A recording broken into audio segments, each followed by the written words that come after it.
defeating Syracuse last Wednesday night in the ACC Big Ten Challenge, 87-78. And then last night, the Boilermakers outlasted Michigan State 76-71 in overtime at the Breslin Center. Purdue now improving to 8-1, off to their best start in the last decade. A couple more games this week. The Boilermakers will host 20th-ranked Maryland on Thursday night in another Big Ten matchup. And then Sunday, they'll go back to non-conference play and take on Illinois State. That'll be a 2 o'clock tip in Mackey Arena. Good evening, everybody. It is the Katie Gearlds Show. We're live at Walk-Ons in the Purdue Memorial Union. We'll be talking with the head coach up until the top of the hour about Boilermaker basketball. Also, a little bit later on in the show, we'll be joined by Janae Terry, our senior from Detroit, who's among the nation's leaders in both assists and rebounds. We'll have the head coach with us next. It is the Katie Gearlds Show, presented by Purdue Federal Credit Union on the Purdue Global Sports Network from Learfield. To this game that meets the eye. It takes dedication, determination, and a winning team. Same goes for my partners at Intervision Advanced. To try to go up over Asia Strong. Instead, a beautiful drive and back-to-back buckets for Jayla Smith. Here she comes looking to atone for that last mistake. Petrie a three, knocks it down. From three-point range, even though they shoot 39% from beyond the arc, but Petrie says, I'll take a shot at it. Fair continues to be relatively quiet in this game. She's got just 3 points in 16 minutes, at 18 points in the opening half for Syracuse in their last game against Bucknell. Ellis just ripped it away. Look at that pass. Nice little alley-oop to set up Smith. Ellis now coming off the bench after starting the first 3 years. Lost to Penn State. That's the only loss on their record. Petrie has loved the drives, especially with that right hand in this game. It's the one aspect of the game that hasn't maybe gone as planned for Purdue. Just 2 of 14 from deep, but they made up for it on this end. Another block, outlet feed, Jayla Smith in transition. Good, really denying Syracuse. Just great position by Terry, just rips it away and then pushes the break, ignites the break. She sees Smith out in front. Smith jets out of there. 3/4 of this game, and she has turned it into positive. Ellis with plenty of space for three, and they finally get one to rattle down. She has willed Syracuse to stay in this game. The foul call here, count that bucket, and Laisha Petrie's going to the line for one more. Putting this team on her back right now and making it happen, where the Syracuse defense was causing some problems for Purdue and for Petrie earlier. She was throwing the ball away. She didn't need to do that, but that was awfully close. They're going to Harper down low, count that, plus a foul. Gearlds Show presented by Purdue Federal Credit Union. We're live at Walk-Ons in the Purdue Memorial Union, where it's always game day with a taste of Louisiana. The Boilermakers with a couple of wins this week. We're joined by Katie Gearlds, and I'm going to get right to a question, because it's a question that we were asking each other on the plane coming home last night. Have you ever coached or played on a team that had 30 turnovers a game and won? Nope. Just now. Just now. See, there's always a first time for everything. Never seen anything like it. Well, you know what, though? You came out with a win, and we were talking during the commercial break. You can learn a lot sometimes when you win. You don't have to lose to learn a lesson. And hopefully that's something the players can take out of that game. Yeah, all of us. Not just them, but staff included. And watch the tape today. You go back to it, you show it, and you move on. You can learn from a win, but you move on, and now the focus becomes Maryland. We're going to talk about Maryland. We'll talk more about Michigan State a little bit later, but let's go back to the first game last week, and that was the Syracuse game. A game, again, that you had a big lead in the second half, and Syracuse, we knew they could put points on the board in a hurry, and I thought they cut the lead down from, I think it was 21 down to 5, and then your team got back on track and made plays down the stretch to pull out a win. Yeah, we gotta keep our foot on the gas, and I think both fourth quarters against Syracuse and Michigan State, we started fouling, kind of sent them to the free throw line, disrupted our rhythm a little bit on the offensive end, but good to have those leads going into the fourth quarter and finding ways to grind things out. And Tim, I know we probably talked about this. I'm not so sure last year's team figures out how to win those two games. Just collectively, we found a way to come together and finish the game against Syracuse, because they're going to win some games in the ACC. They're a tough ball club. We've talked all season long since she got here, really, since Laisha Petrie arrived on campus. She was a great scorer at Bradley. didn't do a lot of scoring at Rutgers because nobody did a lot of scoring at Rutgers last year, but now she scores 31 points and grabs 7 rebounds for you last week, and she's a player that it seems like you can go to now in crunch time and expect a basket. Yeah, and last year we feel like we were always trying to manipulate the defense to set screens or get somebody open to make a shot, and I feel like we'd work so hard to get the shot and then we'd miss it, just how deflating that could be. And kind of a breath of fresh air for us over on the bench, just to be able to put Laisha in certain spots to go get a bucket. And she made some big time plays down the stretch. She gets an and one, hits a pull up. Caitlin gets an and one, but her and Caitlin just add a different dimension to our ball club. We got some kids who can score the basketball. We've talked also earlier this season about the fact you don't have the tallest basketball team, but you played 2 pretty athletic teams this week in Syracuse and Michigan State, and you out-rebounded both of them. Michigan State by 20. Syracuse out-rebounded by 6 on Wednesday. Yeah, the Syracuse game is probably a little bit more normal. I think turning the ball over 30 times didn't allow us to get some shots up. So Michigan State was probably shortchanged some defensive rebounds because we turned it over so many times. But, and honestly, I think Michigan State had 12 offensive rebounds, and they averaged 16 a game. They lead the Big Ten in rebounding. I thought we did a solid job trying to keep them off the boards the best we could. Sheila, we were just talking about both Caitlin Harper and Laisha Petrie. Do you think they've exceeded your expectations so far? I think the expectations kind of stay in our locker room. It's kind of we kind of keep it there, and where we think we want to go, where we know we want to go. I think we know what it takes to get there, but we're 2 points away from being 9-0. A defensive rebound against Florida State, a couple free throws, and this group is just hungry. We talk about it all the time, like trying my best to be patient. This is not a quick change to kind of get this program back to where it was, but this group is hungry to make sure that they're the ones that kind of keeps it going in the right direction and maybe get us there a little bit quicker. One of the things you talked about to me after the game on Wednesday, and we saw it after your team had played 3 games in 3 days down in Mexico and had traveled back, looked a little bit tired in the fourth quarter of that game, and I think it's natural. And that's always been a consideration. Purdue has traditionally played in a Thanksgiving holiday tournament, and it's always been that ACC game coming out of that, and it's always hard to get those legs back. Yeah, it's tough, and that Sunday, that travel back was a brutal day. I know coming to the show here on Monday night, I was flat out exhausted, kind of like I am tonight. But those kids played 3 games in 3 days and a big travel day, and we were able to take Thursday off. We're really, really light on Friday, and then put our game plan together for Michigan State on Saturday and Sunday. And our group responded, getting a good, tough win in a road environment, our first road game. So. Well, we're going to talk about that road game. It seems like we literally got off the plane 5 minutes ago. Does. But we'll talk about it when we come back. It's the Katie Gearlds Show presented by Purdue Federal Credit Union on the Purdue Global Sports Network from Learfield. Still making things difficult. Yeah, the shooting percentages tonight, both teams well below their averages on the season. Petrie hangs in the air and gets it to go. And Petrie keeping them in it.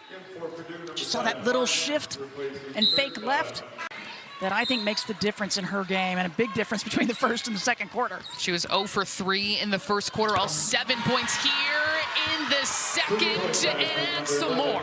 But only 5 points off of them. Purdue doing much more with their defensive effort. Here's another one right here, the takeaway by Petrie. Back-to-back turnovers on either side as Terry, her eyes lighting up, but the Purdue. She had a slow start in that game against Georgia Tech, but it was the third quarter that she exploded, and Michigan State would love to see her do it here. Petrie taking it right at McDaniel. At 6, teams have not been separated by more than 2 possessions. Harper brings her shot out and knocks down her first 3 of the game. Well, we've seen the activity of Harper down on the block, but now she's stepping out. Good spacing right now by the Boilermakers, really spreading out the floor. Cassidy Harden, quick trigger, yes! They've led by as many as 16 in the third quarter as Ellis stops on a dime and up and in. Gets that ball fake again, just those little things that got her open. A 2-point lead for Purdue, knocked bounds. The defense by Purdue. The shot they're looking for. But there's that extra effort again by Walton and also by Harden, keeping that alive. Petrie up and under, working the post like a big. Petrie dishes it out. Harden, some hesitation. She'll miss fire. And who's getting the rebound? But Janelle Terry. Little playing time, so before a Purdue basketball game or any time throughout the week, stop by Walk-Ons in the Purdue Memorial Union, where it's always game day with a taste of Louisiana. Boilermakers against Maryland on Thursday night. That'll be a 6:30 tip, so a little bit earlier than usual. Courtney Delks will join me for that one starting at 6:15. Interesting game last night on many fronts against Michigan State, and it started 1 second in. You had a foul called on the opening tip. I think I've seen that one other time. I don't remember if it was for or against Purdue, but what did they call on that opening tip? I've actually never seen it called. I feel like it happens almost every time, but they called Laisha pulling her arm down. And Laisha tries to jump quick, and I think they kind of jumped into Laisha's space. And sometimes she's quick enough to kind of get away with it, but the way the Michigan State girl jumped into Laisha, it kind of just made it a little obvious. I should point out, too, that I think it's the second or third time this year back in the Syracuse game, you ran a play off the opening tip, and you scored a basket less than 5 seconds in. Yeah, I had a coach in Greece. We ran that jump ball play almost every time, and I think I had 12, 13 games in a row. We just had a really quick jumper and jump fast, and here's the secret. Like, everybody's eyes watches the basketball as the ball goes up in the air, and we send Mads before the ball releases because everybody's just waiting, and she's normally underneath the basket wide open. Now, if we don't get the tip, we're playing 5-on-4, but we just try to steal one off the jump ball. First quarter was kind of a back-and-forth affair, and then you got the lead at halftime. You think you turned the ball over, I think it was 15 times in each half yesterday. So what was the talk like in the locker room, knowing that you had turned it over 15 times and still had the lead? Yeah, give us some grace. We played 5 extra minutes in the second half, so we didn't turn over nearly as often. You're right. The ratio did go down. Yeah, actually, we talked about it, and we weren't being strong with the basketball. We were being loose when we got into the paint. Just some uncharacteristic travels when we were trying to attack too quickly. Dribbled the ball off her foot, out of bounds. Fortunately for us in the first half, a lot of those turnovers were dead ball turnovers, so we were able to set our defense. And we walk into halftime with a lead, and that was after surrendering 2 threes in the last minute of the half, and felt really good about where we were. Just needed to clean things up and not turn it over as much, but little did we know we were going to do the same thing in the second half. And I think that was the most amazing part of that game last night. I think at one point I looked down and you had turned the ball over, I think at one point 19 times, but they had only scored 5 points off those turnovers. That changed in the fourth quarter. Then those turnovers became baskets. Yeah, and then they were pretty much live ball turnovers. They started blitzing our ball screens and take one dribble, pick it up, and kind of throw the ball. A couple other ones just were they were able to get their hands on things and get downhill and get to the paint. Then we started fouling them, sending them to the free throw line.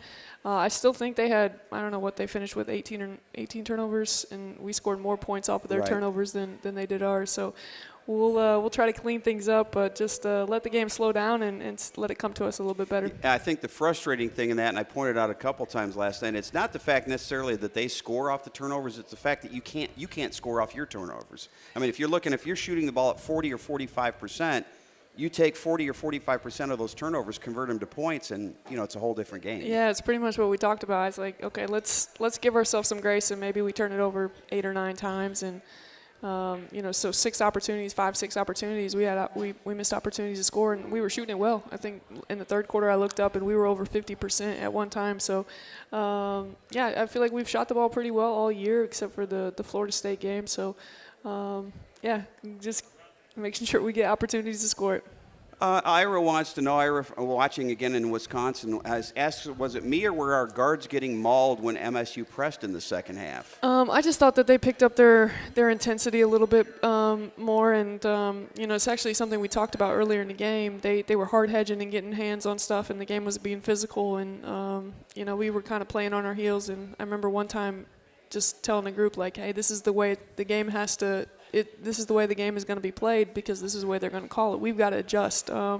doesn't do it any good to complain or whine to the officials or look like, oh, poor me. We just got to be tough in the moment and adjust to how the game was being called.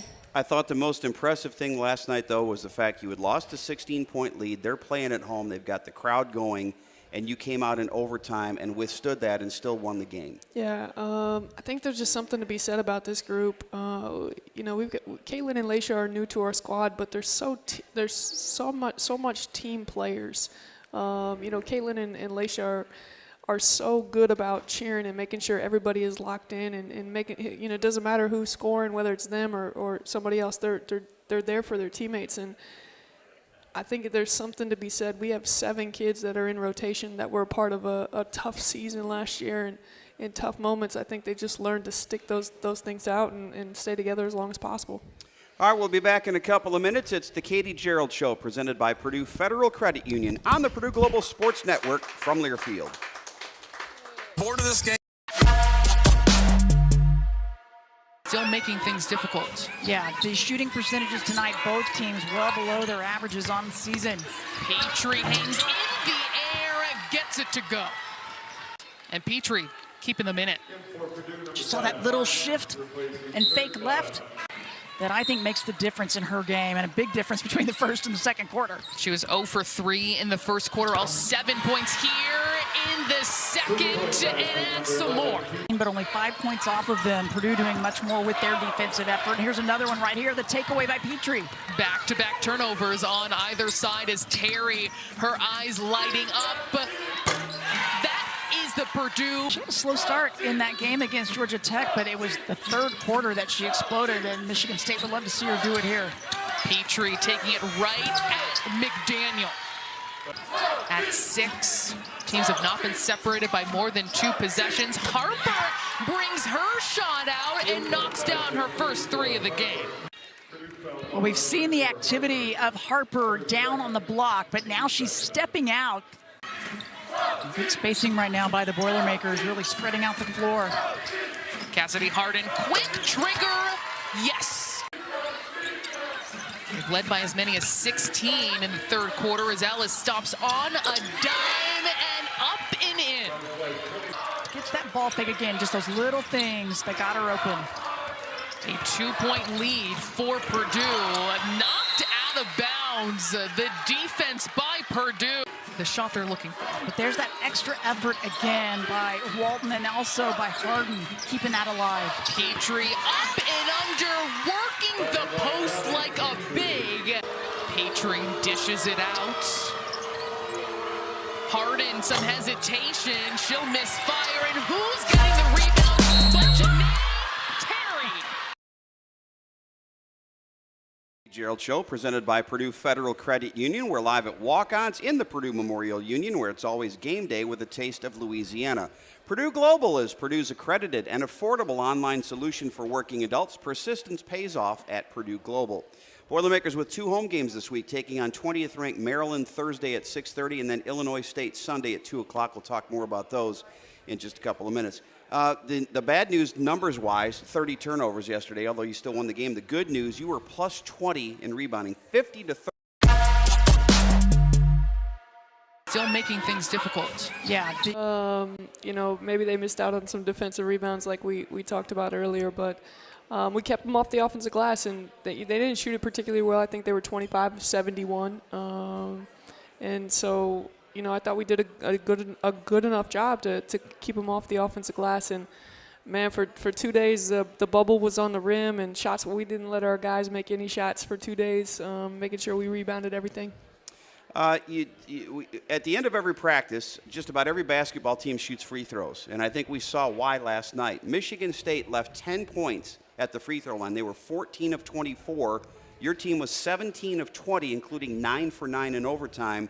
Free throws make a difference in close basketball games. Yeah, we actually talked about it because I think Oklahoma State missed quite a few when we played them too, and I think I made a statement. We were shooting free throws at the end of practice, and they were kind of getting loose, and I was like, "Yo, hey, let's straighten up here because we're not going to lose a game because we're missing free throws." And I think Janae hits one in overtime on her big offensive rebound and one, and then Mads and Abby just kind of cleaned things up down the stretch for us. Yeah, I think that play by Janae Terry may have been the play of the game. You were up 1, if I remember right, in overtime. You missed a shot. She got the rebound, was able to muscle it up, get the shot to go, and hit the free throw. So you go from 1 to 4. You make it a 2-possession game late. Yeah, it was a big-time play. It was just a little over a minute. I think Cass gets one a pretty clean look and just off the front of the right rim, and Janae was kind of behind Matilda Elk and just I think it was Eck. I'm not sure. Maybe Osmond, but she just wanted it more, and she just kind of just bullied her and took it from her, and then did what Janae Terry always does. I thought Ricky Waltman had a huge game for you last night. We mentioned the fact that you had 50 rebounds. She had 10 herself, and she must have tipped another 4 or 5 out where her teammates could get them. Yeah, Slick was really special. She got a couple offensive rebounds down the stretch that kind of helped us late in regulation and then into overtime. Massive on the defensive glass, keeping their bigs off. I thought Caitlin was solid. She twisted her ankle the day before, so a little bit slow moving.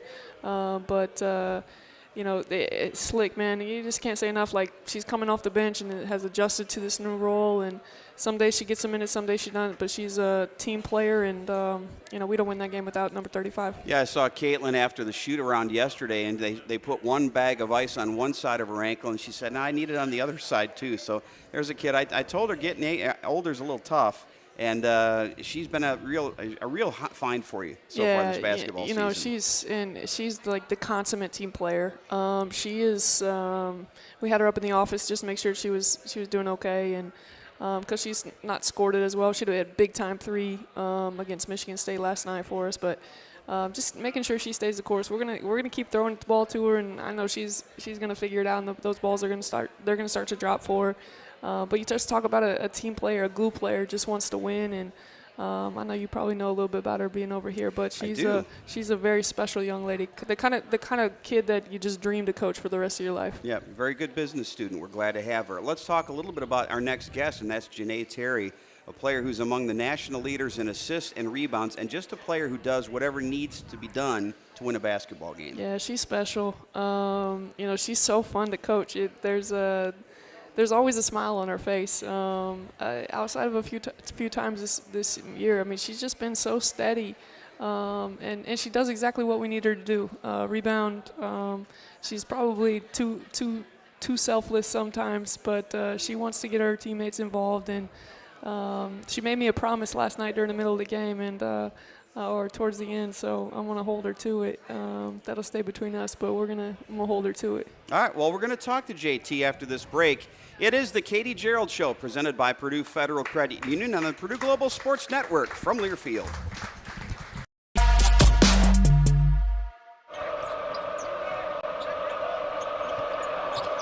Talon Cooper, nice feed to Ola Joseph, and right there is Zach Edey to deny it. Braden Carrington inadvertently caught his shoulder to the mouth down there, scrambling. Good duck in by, nice job, wonderful job in the post.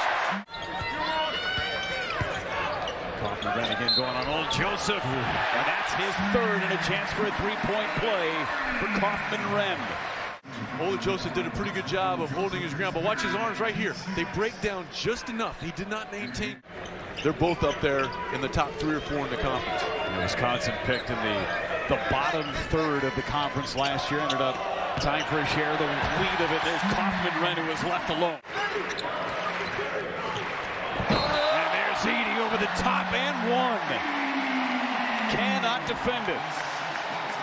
This is one where the undersized Samuels gets exposed, right? Because he had his hands up.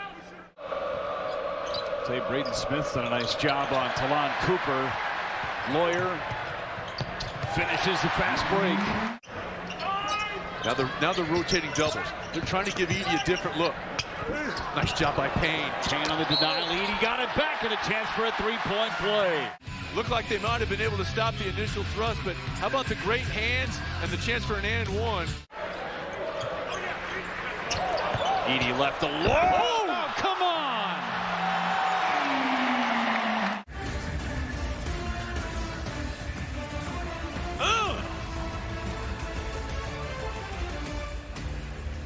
Smith with no points today. Got a lot from Lawyer and, of course, a ton from Zach Edey. Jenkins just does beat the shot clock.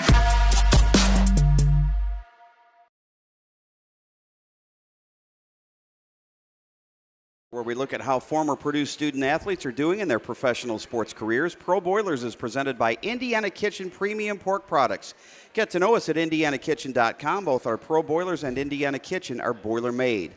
Andriana Keys playing for Polonia Warzawa. Her team lost 97-78 to the league leader. She had 7 points and 3 assists in 21 minutes. Her team is now 3-5 on the season. Sam Ostarello is playing in Italy. She is with Pasalacqua Ragusa, and her team won last week 76-72. They're now 8-4. Sam had 3 points and 3 assists in that game.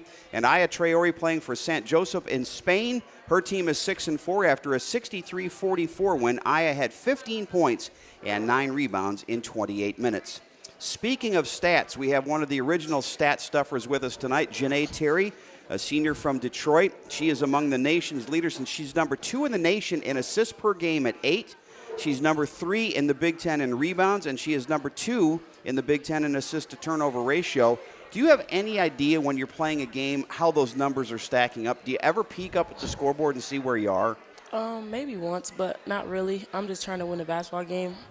My teammates and my coaches are there for me to let me know if I'm close, but it's just really all about winning. Whatever they need me to do, I do, whether it's getting my teammates the ball, rebounding the ball on both ends of the floor. So just win a basketball game. When you have a game like last night, do players get nervous when a game gets tight late? Because I know fans get nervous, and sometimes those of us with headsets get a little nervous. Are you too busy to be nervous? I think just keying in, we all stayed together, so I knew we were going to pull out the win. But, yeah, you get a little nervous. Games tight like that, you go into overtime away from home. And so just pulling together. Like I said, we're a good knit of a group here.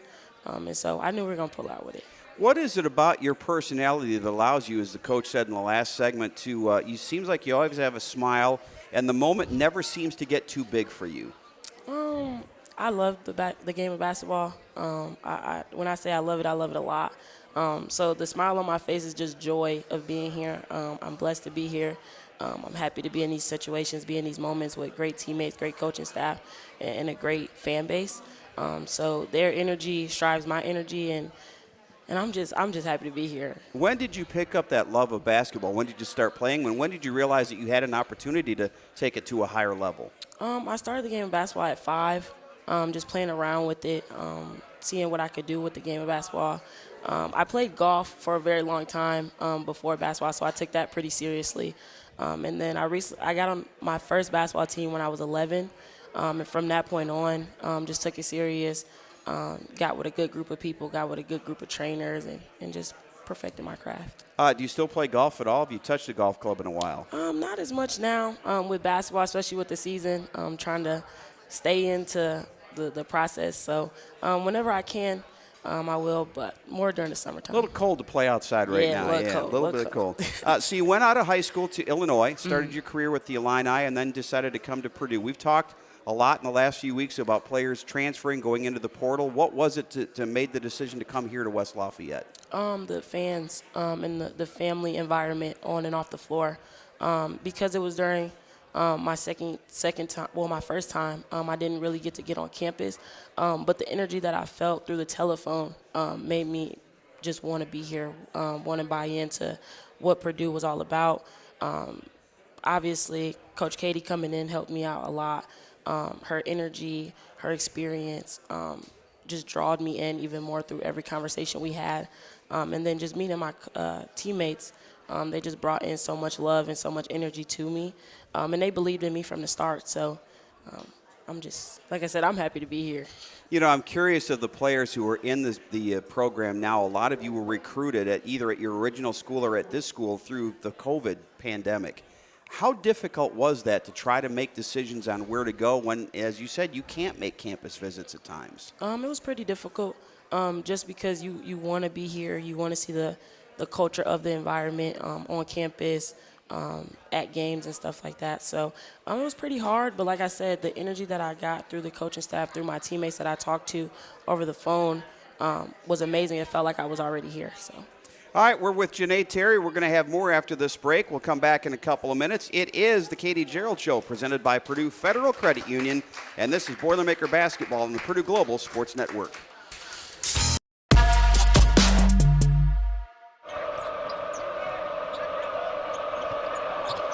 Talon Cooper, nice feed to Ola Joseph, and right there is Zach Edey to deny it. Braden Carrington inadvertently caught his shoulder to the mouth down there, scrambling.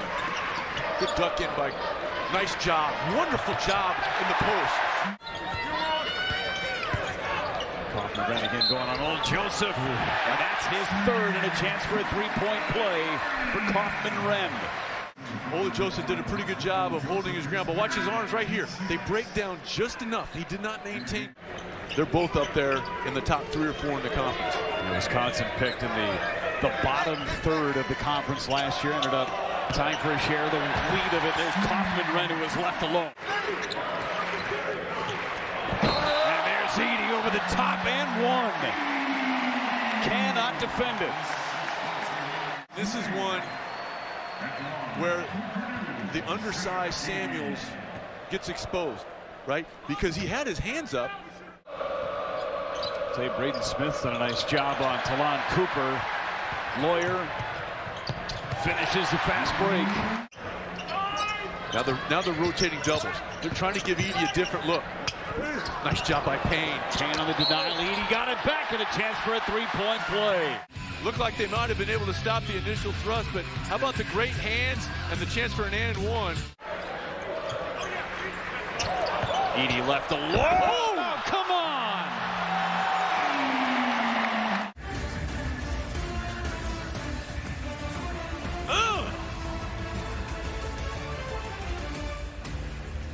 Smith with no points today. Got a lot from Lawyer and, of course, a ton from Zach Edey. Jenkins just does beat the shot clock.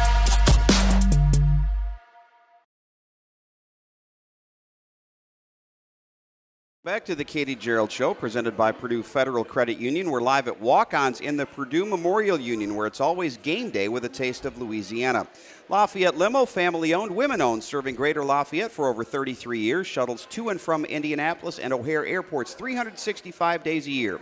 Make your reservations now at LafayetteLimo.com. Lafayette Limo, proud sponsor of Purdue Athletics. We're talking with Janae Terry from Detroit, Michigan. Were you a Pistons fan growing up? Absolutely. I'm a hometown. I love all my hometown teams. Lions, Pistons. I love the Detroit Shock when they were going on. The Tigers. I just love them all. Red Wings. Yeah. So it has to be fun to be able to follow now Jaden Ivey through his professional career. He's off to a pretty good start. Definitely. I'm happy he's there. He's doing really great in his rookie year. I knew he was going to come in and be explosive and things like that, and they're putting him in a great spot at Detroit. So. We talked earlier in the show with Coach Gearlds about the big play you made in overtime last night. Talk about it from your perspective. Your team is up 1. You see a missed shot. You get a rebound and get an and one. Talk me through the play from your perspective. Being aggressive. We kicked the ball out to Cass. She missed the shot. But, again, like I said, just being confident and being in the right spots, going to get the rebound and then being aggressive on the layup, getting the and one, and then obviously seeing the entire bench stand up. So that just gave us more momentum. We heard a lot in the last couple of years, Janae, about the NIL, and I think you had tried to take advantage of that opportunity. If I remember right, you had a clothing line. Is that still correct? Definitely. With Campus Inc., we got together, tried a few things, figured out a few things, and we were able to put a shirt together. And it did great. My family loved it. I loved it. Friends loved it. So we did a good job with it. It must be nice, though, to be able to monetize a little bit what you've been able to do on the basketball court. Are you still looking for other opportunities? Definitely. I just spoke with somebody recently, a yoga company. They do a lot of different things, but yoga is a big thing. So I'm really digging into smaller companies around campus, around West Lafayette, the Lafayette area, because I want to be really in tune with helping them, but them also helping me. So. Basketball players do not get a big break over the holiday season because you have one game right after the other, but you do get a couple of days away from campus. Is your holiday shopping done? Nope. I still got a little bit left just for my family. I want to get my dog something. This is his first Christmas with me, so I want to get him something really nice and then get my family something. And I should point out, JT was supposed to be with us a little bit earlier this year. Her dog was sick, and I asked before we came on, dog's okay now. Yeah, he's doing really well. Where did you get the dog, and what kind of dog do you have? I have a mini golden doodle. His name's Jack Jack. I got him from Indiana, somewhere in Indy. My mom actually picked him up for me. It was a birthday present, type of Christmas present type of thing. So have you always been a dog person? Crazy part is no. Growing up, I actually wasn't. I was terrified of dogs. But I had an encounter with one at a pet store. And after that, I just fell in love with them. And then I tried to get him, but somebody else got him before me. But then after that, I said, I have to get a dog. I have to get a dog. So dogs are kind of like kids. It doesn't matter what kind of day you had. When you come home, you got to be the mama bear for that dog. And then, the dog, the great thing is dog doesn't care if you won or lost either. Dog just wants to go out for a walk. Dog wants to play. Yeah, he definitely does. Even after this, he's going to be ready to play no matter what time it is of the day. But that's what I love about him. He doesn't care how many points I had. He doesn't care about how many rebounds I had. He's excited for me to just come home and see him. So the unconditional love of a dog is unmatched in human history. Definitely. JT, thanks for stopping by. Continue this great start to your season, and let's keep this ball rolling down the court. Thank you. All right, we'll be back with the head coach after this. It is the Katie Gearlds Show, presented by Purdue Federal Credit Union, and this is Boilermaker Basketball on the Purdue Global Sports Network. To try to go up over Asia Strong.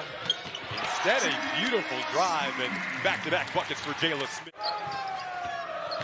Here she comes looking to atone for that last mistake. Petrie a three, knocks it down.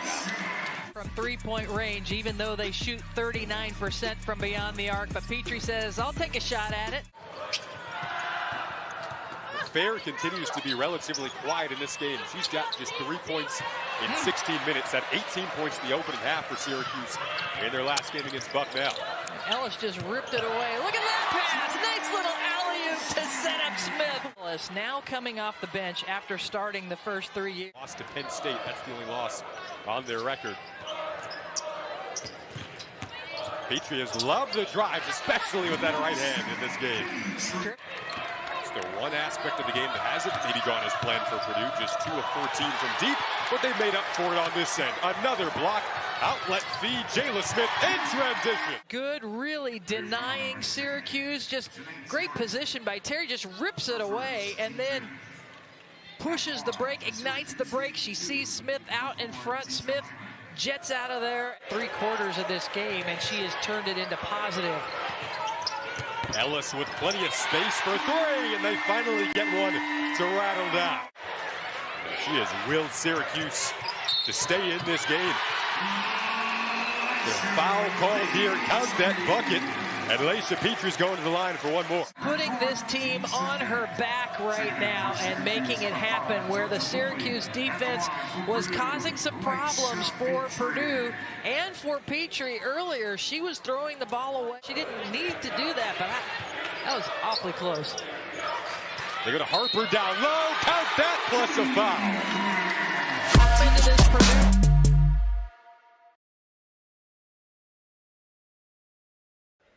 Everyone needs a little playing time, so before a Purdue basketball game or any time throughout the week, stop by Walk-Ons in the Purdue Memorial Union, where it's always game day with a taste of Louisiana. Should point out we'll be back to Monday night next week for our next Katie Gearlds Show, and then we are off until January 9th, so we're going to take a holiday break. So next week we'll be on Monday night, and then the next show after that will be January 9th, and again, all those shows coming at 7:10. There is a change in the Boilermaker schedule. We talked about the games coming up this week, but after that Illinois State game, you were originally scheduled to go to Las Vegas and play in a tournament, and I think everybody has seen the stories of the previous tournament that was played there, and that fact, combined with a couple of other things that weren't shaping up to be, I think, what you were promised them to be, has led you and Dayton and Texas A&M to pull out of that tournament.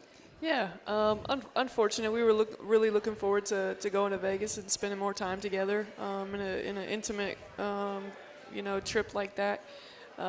Just the more and more the things went on, the more and more what contract we signed wasn't going to be what we were going to end up with, and I think as a sport in general, women's basketball is on such a rise, and we're doing such a good job to promote and push our sport in such a positive direction. Just felt like it was kind of a slap in the face, and we can't continue to settle for less than what we deserve if we're trying to move forward, and that's kind of where, I think Dayton jumped out before, and Texas A&M, we talked, and hey, let's find a way to make this work, and got a plane, and we're going to go down there and see if we can bring home a win. Yeah, so the solution is you're going to play Texas A&M on the same day that you originally scheduled to play them, which is December 21st, but you're going to play in College Station. It's going to be a 2 o'clock game in the afternoon, so we'll get home at a decent hour. And I noticed, by the way, they're not charging free admission for that game, so they're trying to get as many people as they can for a mid-afternoon game in the week before Christmas. Yeah, it should be fun. A good, SEC opponent on the road. Go down to College Station. I think the last time we were down there, I think Alex was actually in uniform, and she reminds me that she got her butt whooped. So we'll have our hands full going down there. But it leaves us at 28 games, still the opportunity to add another one, and we're calling around and making calls. We won't do anything that's not in the best interest of our student athletes, but we're on the lookout for another one just in case. That Texas A&M game, if I remember correctly, it was a lopsided loss for Purdue, and it was a game that Brittany Rayburn, who was probably one of the most mild-mannered people I've ever been around, was ejected from that game for supposedly throwing an elbow. Yeah, it doesn't sound like Brittany, does it? It does not sound like Brittany. Not the Brittany Rayburn that we know. Doesn't sound like Brittany. But she was the lucky one. She got to go to the locker room and didn't have to see the end of that game. Yeah. It happened, I think, early in the second half, if I remember right. Yeah, that doesn't sound like Brittany. I know Alex is all in my ear about it, so we'll try to get through this week and see if we can get a game plan ready for those guys. I talked at the very beginning, Katie, that your team is 8-1, the best start since the 2012-2013 season, and people are starting to take notice. You're in the AP poll in the receiving vote section for the first time now. They've got you, and the most ridiculous thing in the world, by the way, the bracketology that's done in December when we haven't even played 10 games. But you're on the board there. You're in the, what is first team's out, second, whatever it is. But your name is being mentioned. People are starting to take notice of this program. Yeah, I think the last couple games being on national television has really helped. Maybe some of those guys turned it off after the third quarter, and we got to make sure we put four quarters together. But I do think we move the basketball well. We play well with each other. We're getting better defensively. And right now we're just finding ways to win. But it's one day at a time. Like I said before, we're 2 points away from being 9-0 against a one-loss Florida State team. So. We'll take it. Obviously, that's not the goal. Being a 10 seed in the tournament, just receiving votes in the AP poll. That's not the goal. The goal is for us to continue to get better and making sure we're playing our best basketball in February, March. All right, we'll have the final segment of the Katie Gearlds Show presented by Purdue Federal Credit Union after this on the Purdue Global Sports Network from Learfield. Still making things difficult. Yeah, the shooting percentages tonight, both teams well below their averages on the season. Petrie hangs in the air and gets it to go. And Petrie keeping them in it. Just saw that little shift and fake left that I think makes the difference in her game, and a big difference between the first and the second quarter. She was 0 for 3 in the first quarter, all 7 points here in the second, and add some more. But only 5 points off of them. Purdue doing much more with their defensive effort. And here's another one right here, the takeaway by Petrie. Back-to-back turnovers on either side as Terry, her eyes lighting up. The Purdue. She had a slow start in that game against Georgia Tech, but it was the third quarter that she exploded, and Michigan State would love to see her do it here. Petrie taking it right at McDaniel. At 6, teams have not been separated by more than 2 possessions. Harper brings her shot out and knocks down her first 3 of the game. Well, we've seen the activity of Harper down on the block, but now she's stepping out. Good spacing right now by the Boilermakers, really spreading out the floor. Cassidy Harden, quick trigger, yes! They've led by as many as 16 in the third quarter as Ellis stops on a dime and up and in. Gets that ball fake again, just those little things that got her open. A 2-point lead for Purdue. Knocked out of bounds. The defense by Purdue. The shot they're looking for. But there's that extra effort again by Walton and also by Harden, keeping that alive. Petrie up and under, working the post like a big. Petrie dishes it out.